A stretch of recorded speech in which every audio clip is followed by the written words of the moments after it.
La reunión fue en el día de ayer con el comité de emergencia, más allá de venir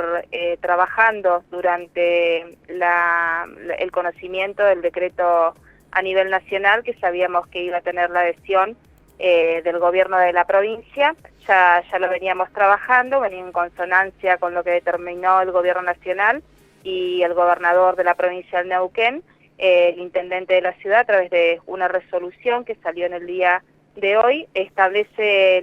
las mismas limitaciones y restricciones que el decreto nacional y el provincial, así que en consonancia también con lo que ha establecido las diferentes localidades, porque es el departamento Zapala el que está dentro de esa zona roja, y si Zapala toma una determinación y no es tomado en cuenta este decreto por el resto de las localidades, no tendría sentido. Así que, conociendo de cerca, ya que el hospital de la zona 2, el hospital central, está en la ciudad de Zapala y el contacto con el director Piccoli es constante, es a diario, decidimos apoyar este decreto que se trata de apoyar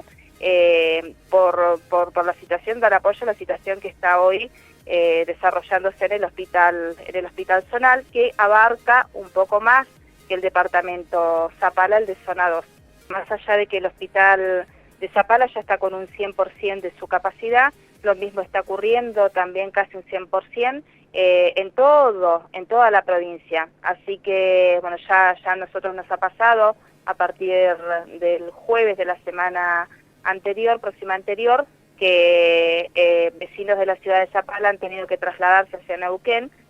con las pocas camas que quedan para ser atendidos pacientes COVID, ¿no? Así que todo este trabajo que es en conjunto es beneficioso para no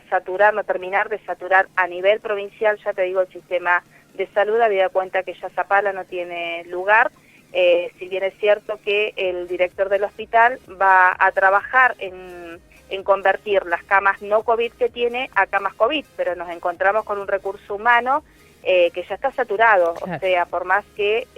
se amplíe en 1 o 2 camas, no tenés recurso humano como para atender esa demanda. Así que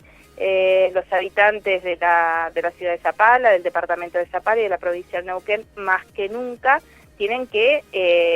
llevar a la práctica todo lo que hemos aprendido en el transcurso del año pasado, cuidarnos más que nunca y respetar las normativas más que nunca y las normas de seguridad.